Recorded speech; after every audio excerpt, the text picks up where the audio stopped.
Ladies and gentlemen, Judge Frank Szymanski.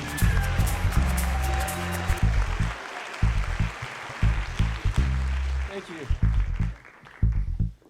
Yeah, so I'm election night, talking to a friend of mine, telling her I was going to be here tonight. And she said, Janie said, "What do you know about soul food?" Well, I'm going to let you be the judge. So, it's 1998, and I am making a visit. I'm going to visit my friend, Reverend Daniel J. Reed, pastor of Greater Quinn AME, church over at Davison and 12th Street, Rosa Parks. Yeah.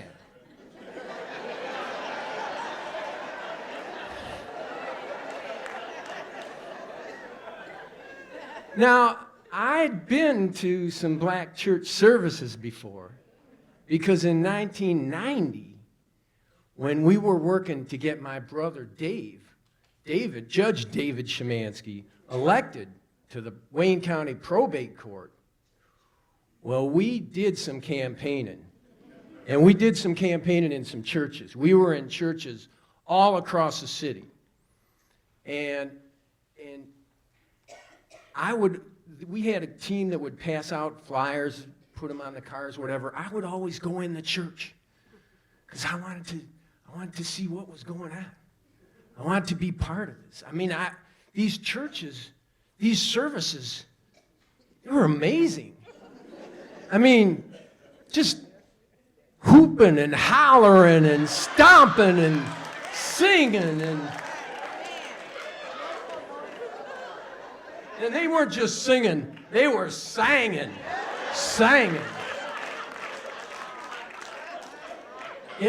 And the preaching, I mean, the word was just coming on. So I just loved being at these services. It was great. And so I made it a point from time to time to visit some of my pastor friends. And so here I was, 1998, I just kind of slipped in the church, and Greater Quinn's about kind of a mid-sized, not too big, not too small, all right? Maybe 20, 25 pews. I just slip in I'm maybe 2/3 of the way back in the back, and Pastor Reed comes out for the service, and well, it wasn't that hard for him to spot me, all right? So he just called me out. He said, "We got attorney Frank Szymanski." I wasn't a judge then. "We got attorney Frank Szymanski with us tonight," and he knew I was a musician, all right? So, "Hey, Frank, maybe you'll come back and play some music for us sometime. Come on back and play some music." So, right in front of the whole congregation, and I said, "Yeah, of course. I mean, I love music, all right?" And the choir rocks at Greater Quinn. I mean, they rock, all right? So I was like, "Oh, yeah, okay." Because they got the organ, and they got the drums in the corner, and the whole choir sits up behind the reverend. And so after the service, I just went over to the minister of music, Dalton Dexter. I said, "Hey, if Reverend was serious," I said, "I'll come by. When is practice?" So choir practice was Tuesday nights, all right, Tuesday night. So I went by, brought my guitar. Choir kind of ran through some stuff, and I kind of got a feel for what was going on. And so I just came on Sunday, brought my guitar, and sat down. They had a little card table chair for me in the corner next to the drums. This is, like I say, mid-size. We're not talking mega with the glass around the drummer or anything like that, all right? No, this is real. I mean, but when they have church, all right? They have church. So I just, so service went on, and 3 or 4 songs, went through. I just played along, worked up some little ad-lib melody lines to work in with the music, and it just felt great. I mean, there was my little guitar notes kind of in there with the mix of the choir and the drums and the organ, and it just felt great. And you know, it felt so good that I went back the next week. All right? And then, you know, I actually went the week after that. And I went and again, and the next thing you know, I was a regular part of the music ministry of Greater Quinn. Hey, how about that? I'll tell you, they'll let anybody in. So, but I tell you, you know, it wasn't my first experience with black music or black musicians, because back in the 80s, I was part of a rock group. I was the token white boy, and I was the white vocalist for a group called, well, we were called the Bang Palace Orchestra. Now, I'm not going to say too much about that name, except, look, we were a rock band, all right? There were no violins or timpani drums, all right? So we weren't really much of an orchestra, but that was a great experience too. But so this was actually very fortuitous that I started to come to Greater Quinn when I did, because I had just started working on my second album. And I'd already written a couple of songs, and I wrote stuff like a song called All Your Colors, and it's something like, wake up, it's time to run again. Turn your vandal heartbeat on again. You go on and tempt your fate. My train to nowhere's running late. So, yeah, maybe you can feel a little bit of ambiguity there with the, you know, the vandal heartbeat and the, you know, the train to nowhere is running late? Okay, I mean, really? So, but being part of Greater Quinn, it does things to you, all right? And it did things to me.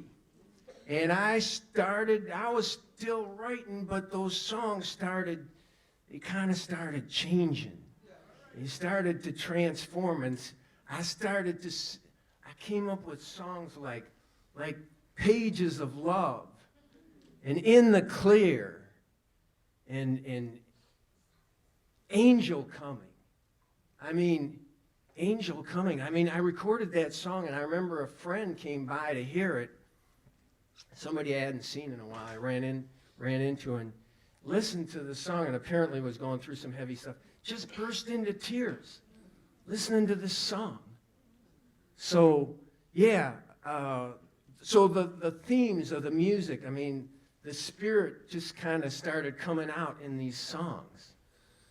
And it wasn't just the themes of the music that changed, because I got to tell you, I don't really have much formal music training. I mean, I'm a couple of guitar lessons, a few piano lessons.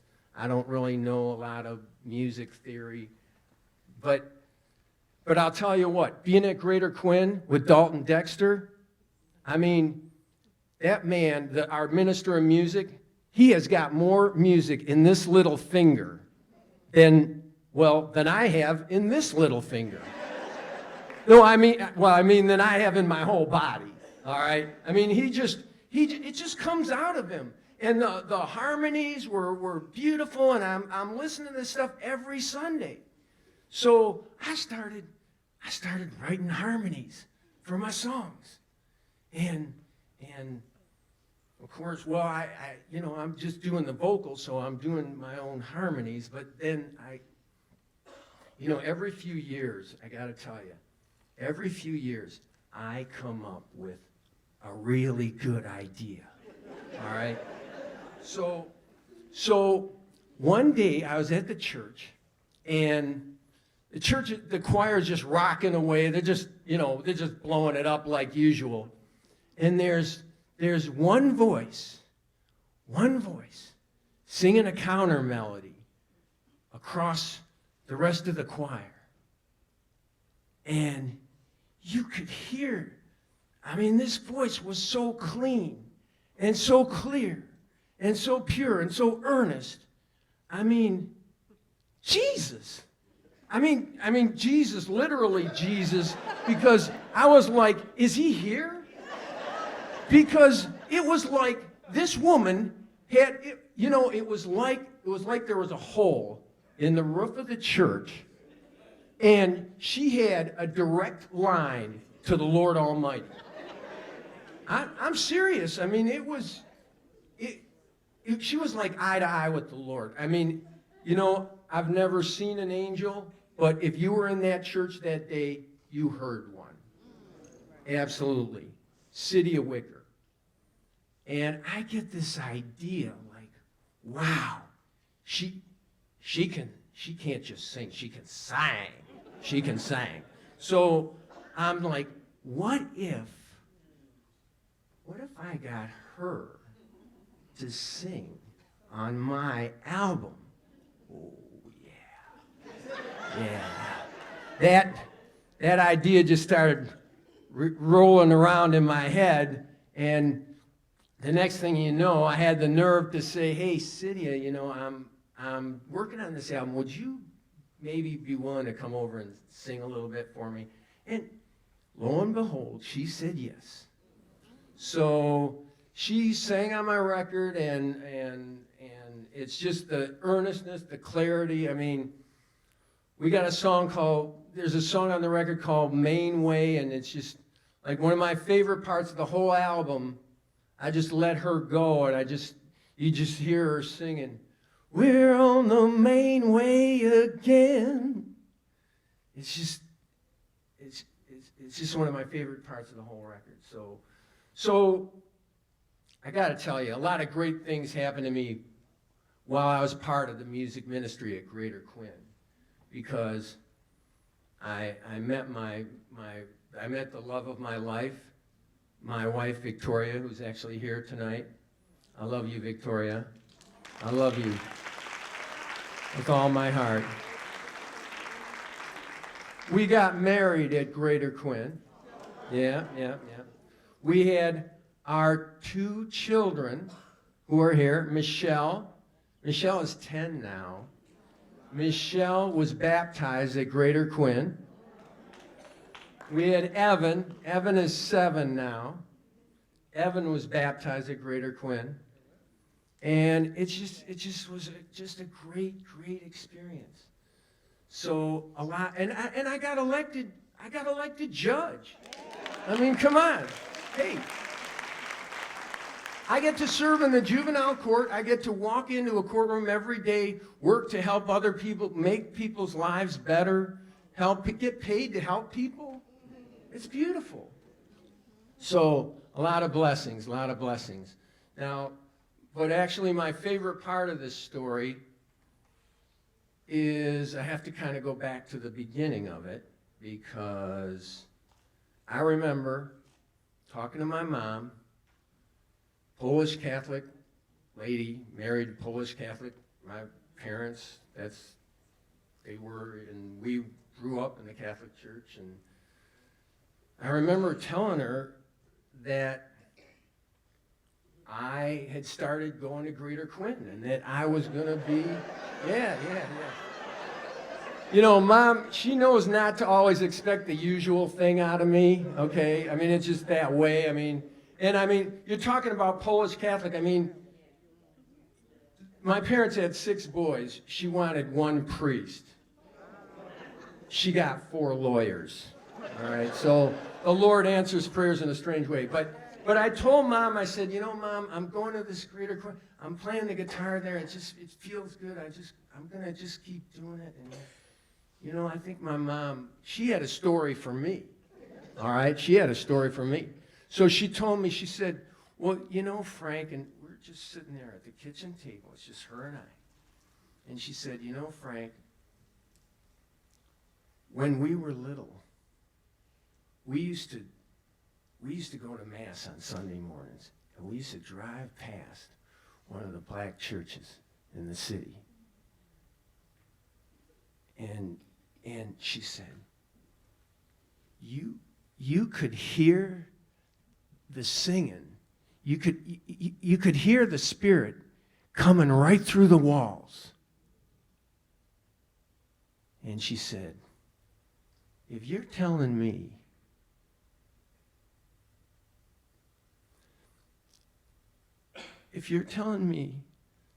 that you're going to be part of a service like that, you have my blessing.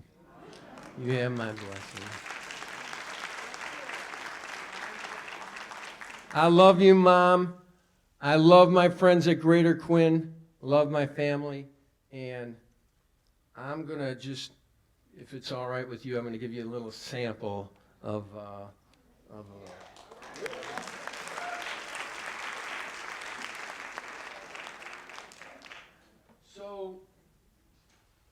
So we just did go through this election thing, right?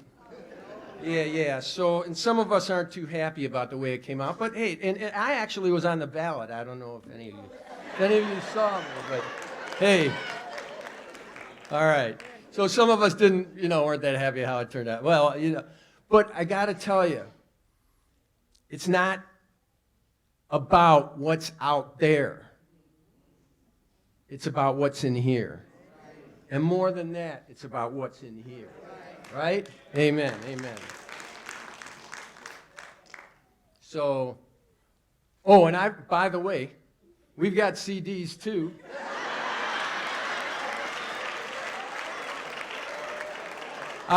My son wants to go to soccer camp in Italy. Don't you, Evan? Yeah, he does. He played for the local AC Milan affiliate last year. So all right. So this is the main way, and sometimes we get pushed off the road a little bit, right? But we can just find our way back, right? And you know what? We might have some dangerous years here. But that doesn't mean we can't find our way on the main way.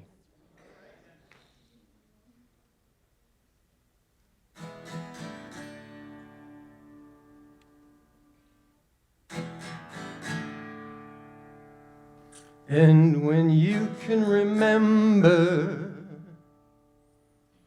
the way that it feels to be out on the main way, where the message is real,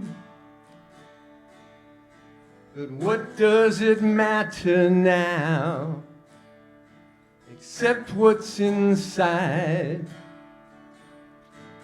You can fall hard in these dangerous years, but the light of the Spirit will keep you alive. We're on the main way again. We're on the main way again. We're on the main way again. We're on the main way again. We're on the main. We're on the main. We're on the main way again. We're on the main. We're on the main. We're on the main way again. On the main way again.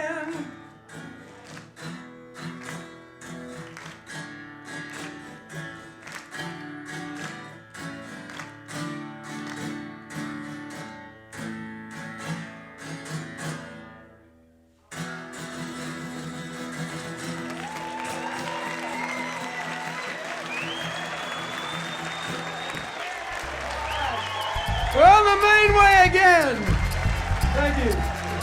Thank you.